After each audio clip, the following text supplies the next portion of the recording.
Leia a palavra do Senhor no livro do profeta Malaquias, Malaquias 3, de 8 a 11. Livro do profeta Malaquias, no capítulo 3, o versículo de 8 a 11. Diz assim a palavra do Senhor: Roubará o homem a Deus? Todavia vós me roubais e dizeis: em que te roubamos? Nos dízimos e nas ofertas. E o versículo 9 diz assim: com maldição sois amaldiçoados, porque a mim me roubais, vós, a nação toda. E o 10, trazei todos os dízimos à casa do tesouro, para que haja mantimento na minha casa, e provai-me nisto, diz o Senhor dos Exércitos, se eu não vos abrir as janelas do céu e não derramar sobre vós bênção sem medida. Queridos, o que é que eu, pastor Abraão, posso falar com vocês desta palavra de hoje? Esta palavra de hoje abençoada, esta palavra que pode revolucionar a sua vida se você prestar atenção no que a própria palavra de Deus está dizendo. Se você tiver um pouquinho de entendimento do que o Espírito de Deus tem a te dizer, se você quiser entender o que o Espírito Santo de Deus tem a dizer, você vai começar a perceber que esta palavra é uma palavra revolucionária, uma palavra que pode transformar não só a sua vida, mas também mudar a história de toda a sua família, de seus parentes, de seus entes queridos. O livro do profeta Malaquias é um livro atípico, é um livro diferente, porque é um livro que fala de muitas bênçãos, mas também fala de muitas maldições e fala com muita verdade o que Deus tem a falar, o que Deus teve e tem a dizer para a nação de Israel. E se você tiver um pouco de entendimento, se o Espírito Santo de Deus falar um pouco ao seu coração, você vai começar a entender que você é o Israel de Deus. Então, portanto, este profeta, este livro é especialmente para você. A Bíblia toda é especial para nós, mas este livro do profeta Malaquias trata de uma parte muito sensível da maioria dos crentes hoje em Cristo Jesus e daqueles que não são crentes, mas aqueles que acreditam que... Crente eu falo no sentido de cristão, mas aqueles que acreditam que a palavra de Deus é a palavra viva e a palavra da verdade. O estado de miséria absoluta e o estado de desespero absoluto que vive a maioria dos cristãos hoje e a maioria do povo, não só no Brasil, mas também no mundo, dar-se-á apenas e unicamente por conta da não obediência e de roubar a Deus. Aí você me pergunta: pastor, pode roubar a Deus? A gente consegue roubar a Deus? A Bíblia está dizendo que você pode roubar a Deus. A Bíblia nos fala que você, quando não dizima, quando você não semeia, quando você não aplica os seus recursos na obra do Senhor, você está roubando a Deus. Você está metendo a mão, por assim dizer, no erário do Senhor. Olha que coisa louca, gente. Mas viajem comigo agora na odisseia da palavra de Deus. O que é que o profeta Malaquias está querendo dizer?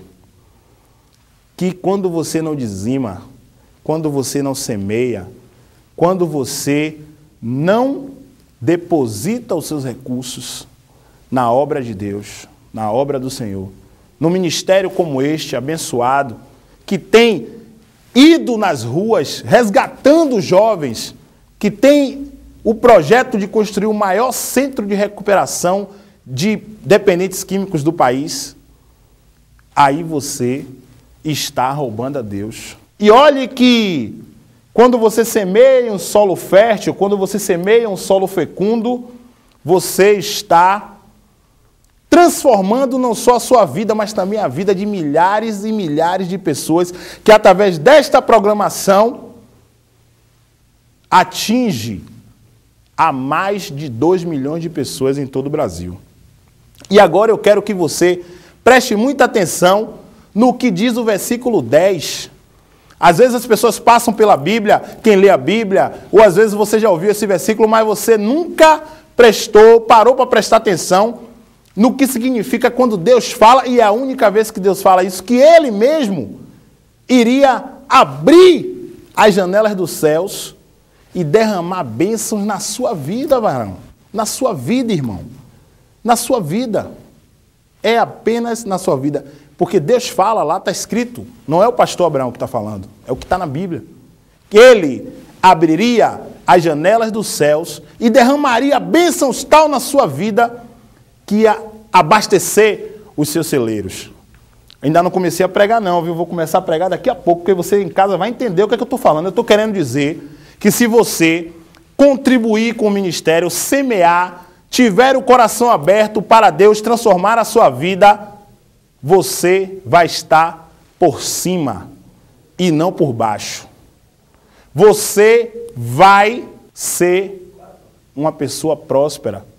Você vai ser uma pessoa que Deus vai transformar. Vai ser um instrumento abençoador de várias outras vidas. Quando o povo de Deus estava passando por dificuldades, por misérias, está aqui escrito. Quando o povo de Deus estava passando por uma situação de desgraça total, passando por uma situação até de fome, cativo, preso, Deus levanta o profeta Malaquias para acordar o povo, fazer com que o povo contribuísse, parasse de roubar a Deus. Será que você não tem roubado a Deus? Será que você não tem, de repente, lesado a consciência do Senhor? Será que isso é possível? Eu acho engraçado que Deus, Ele mesmo fala na Bíblia que Ele é o Deus do ouro e o Deus da prata. Ele é o Deus dono do ouro e o Deus dono da prata. E as pessoas ainda temem em não contribuir com a obra do Senhor.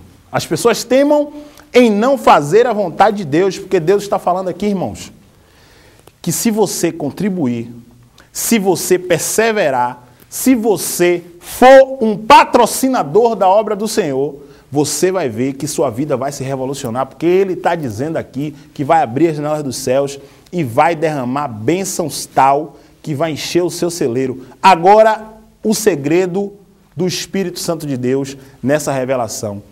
Por que que Deus fala que Ele vai abrir a janela do céu e não a porta?